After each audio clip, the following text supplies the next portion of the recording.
So next students हम पढ़ेंगे prime factorization of composite number.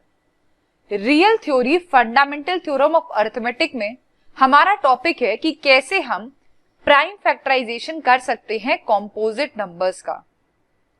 अलग अलग बुक्स में अलग अलग इसके मेथड्स दिए हुए हैं, लेकिन मैं जो आपको मेथड बताने वाली हूं one of the easiest methods है। हमने अभी देखी थी कि कैसे हम डिविजिबिलिटी चेक कर सकते थे प्राइम नंबर्स की, जिसमें हमने लिया था 2, 3, 5, 7, 11 और 13। इनकी डिविजिबिलिटी क्या थी आप सबको क्लियर है। अगर मैं आपको एक नंबर दे दूं 234 और मैं आपसे कहूं कि बताओ आप ये 2 से डिविजिबल होगा या नहीं, सो अगर आप 2 की डिविजिबिलिटी लगाओ तो ये डिविजिबल होगा क्योंकि ये नंबर आपका एक इवन नंबर है। वहीं अगर मैं 3 की डिविजिबिलिटी की बात करूं तो ये आपका 3 से भी डिविजिबल होगा क्योंकि सम आपका 3 से डिविजिबल है। लेकिन और किसी की अगर डिविजिबिलिटी चेक कर रही हो तो मेरे लिए थोड़ा सा हेक्टिक होता जाएगा। सो मैंने क्या किया, क्योंकि ये नंबर 2 से डिविजिबल था तो क्या मैं इसको ऐसे लिख सकती 2 इंटू 117। मैंने इसको डिवाइड कर दिया। अब 2 को आप एज इट इज रहने दो क्योंकि हम इसको प्राइम फैक्टराइज कर रहे हैं, यानी इसका ब्रेकडाउन प्राइम फैक्टर्स के टर्म्स में ही होगा। सो 2 को आप एज इट इज रहने दो। 117 के बारे में आप सोचो, क्या इसको आप ब्रेक डाउन कर सकते हो 3 के फॉर्म में? बिल्कुल, इसको हम लिख सकते हैं 3 इंटू 39। अब 3 को आप एज इट इज रहने दो, 39 के बारे में सोचो, क्या हम 39 को 3 इंटू 13 लिख सकते हैं? बिल्कुल लिख सकते हैं। तो स्टूडेंट्स जितने भी आपको प्राइम नंबर्स मिले 2, 3, यहां पे आपको मिला 3 और 13, अगर 234 का आप प्राइम फैक्टराइजेशन करोगे तो आपको मिलेगा 2 इंटू 3 इंटू 3 इंटू 13। ये one of the easiest method है जिसके थ्रू हम प्राइम फैक्टराइजेशन कर सकते हैं। एक और एग्जांपल लेते हैं 140 का। क्या हम 140 को 2 इंटू 70 लिख सकते हैं? बिल्कुल लिख सकते हैं। फिर क्या हम 70 को 2 इंटू 35 लिख सकते हैं? लिख सकते हैं। और 35 को कैसे लिख सकते हैं? 5 इंटू 7। सो 140 के अगर प्राइम फैक्टराइजेशन की बात करें तो क्या हो जाएगा?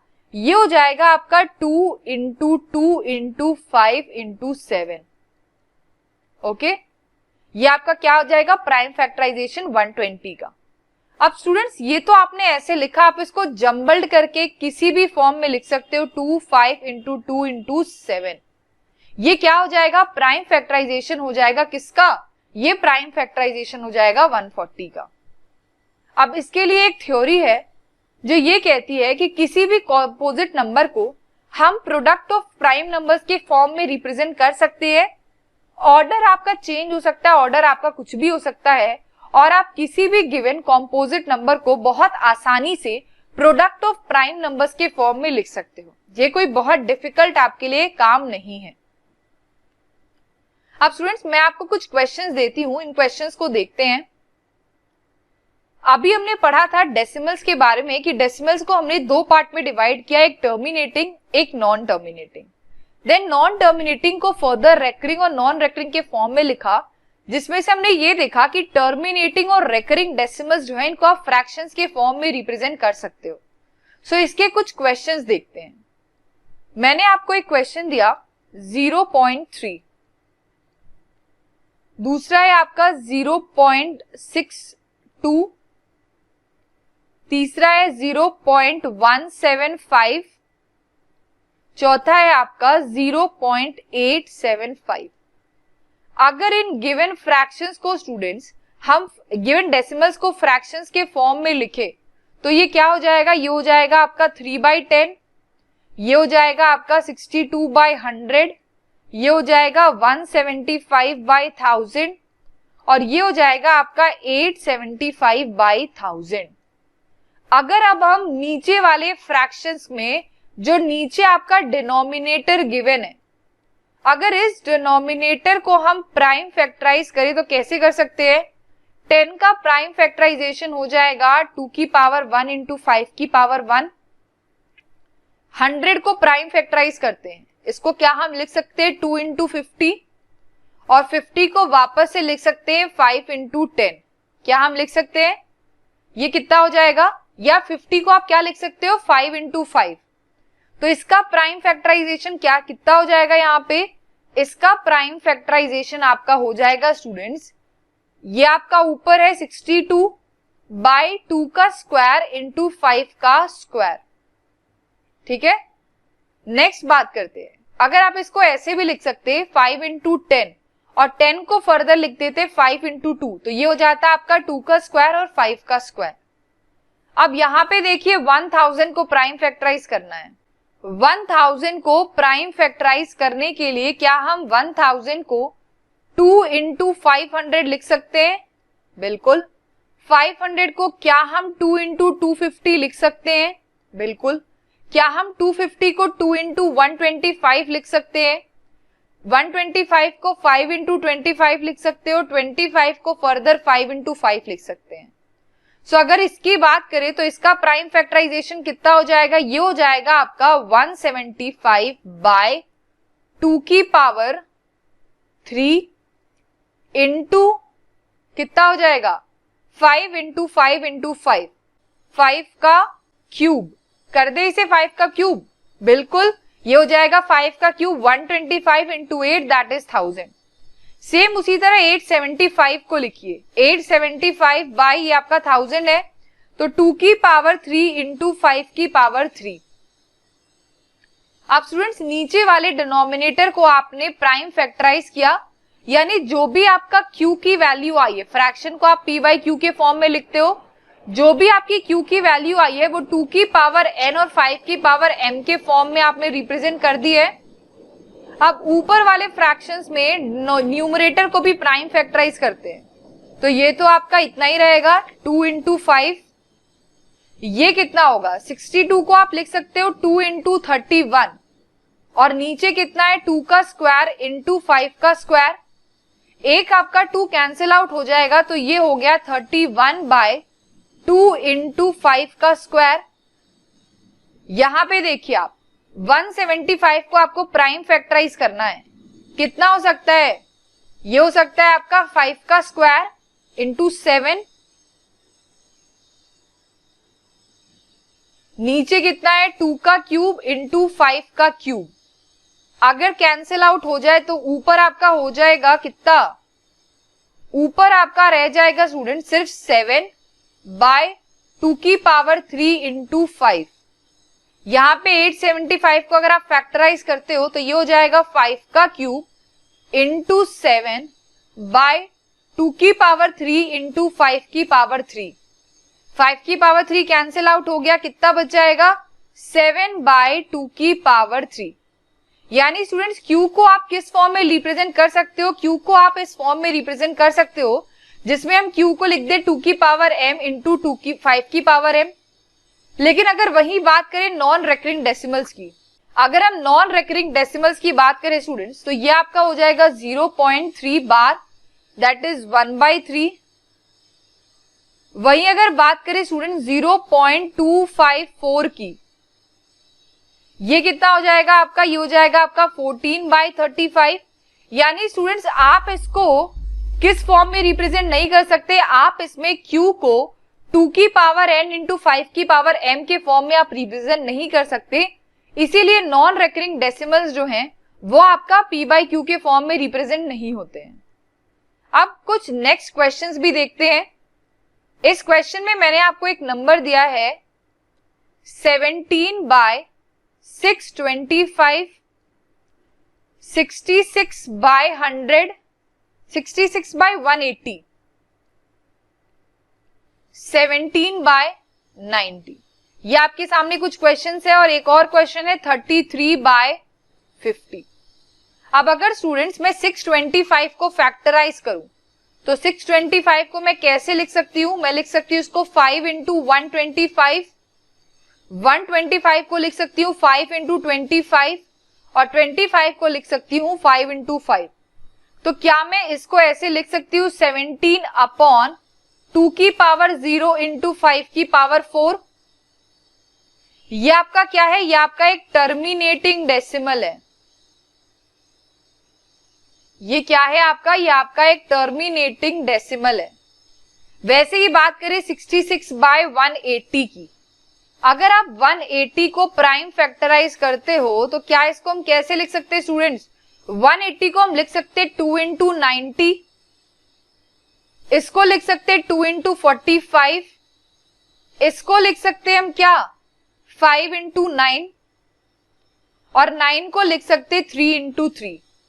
यहां से हमें क्या समझ में आया कि हम इसको 66/2 into 3 का स्क्वायर इंटू कितना हो जाएगा 18 into 5, ये कितना आएगा इंटू 5, यानी 3 का स्क्वायर 9, 9 2 18, 18 5 जा, ये आपका हो जाएगा कितना 2 का स्क्वायर इंटू 3 का स्क्वायर इंटू 5, यानी 66/180।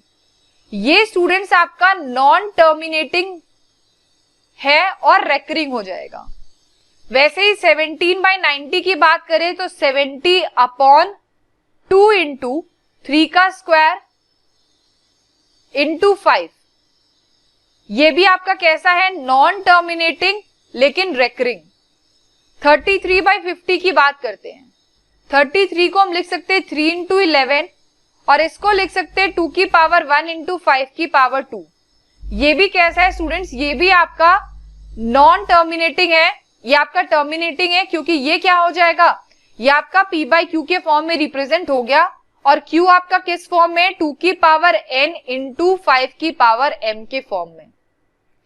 इतना स्टूडेंट्स आई होप कि आप लोग को बहुत अच्छे से समझ में आ गया होगा। अब कुछ मैं आपको डेसिमल्स के क्वेश्चंस देती हूँ, आपको क्या करना है, आपको ये दिखाना है कि ये जो है आपके डेसिमल्स जो है टर्मिनेटिंग डेसिमल्स है, और आपको उन डेसिमल्स को भी कैलकुलेट करना है। सो मैंने पहला क्वेश्चन आपको दिया 171/800, दूसरा क्वेश्चन है 24/125। ये दो मैंने आपको क्वेश्चंस दिए हैं स्टूडेंट्स। अब इसको अगर आपको कैलकुलेट करना है तो सबसे पहले आपको 800 को प्राइम फैक्टराइज करना होगा। 800 को आप लिख सकते हो 2 into 400, 400 को आप लिख सकते हो 2 into 200, 200 को आप लिख सकते हो 2 into 100, 100 को आप क्या लिख सकते हो 2 into 50, 50 को आप लिख सकते हो 5 into 10, और 10 को आप लिख सकते हो 2 into 5। यानी ये कितना हो जाएगा, अगर आप 171 को भी अगर फैक्टराइज करते हो स्टूडेंट्स, सो 171 को हम कैसे लिख सकते हैं 3 into 3 5 जा 15, 3 into 57, सो ये कितना हो जाएगा 3 into 57 बाय, क्या हम 57 को 3 into 19 लिख सकते हैं? बिल्कुल। सो ये कितना हो जाएगा 3 का स्क्वायर इंटू 19 बाई 800 का कितना होगा, ये हो जाएगा 1 2 3 4 5, 2 की पावर 5 इंटू 5 इंटू 5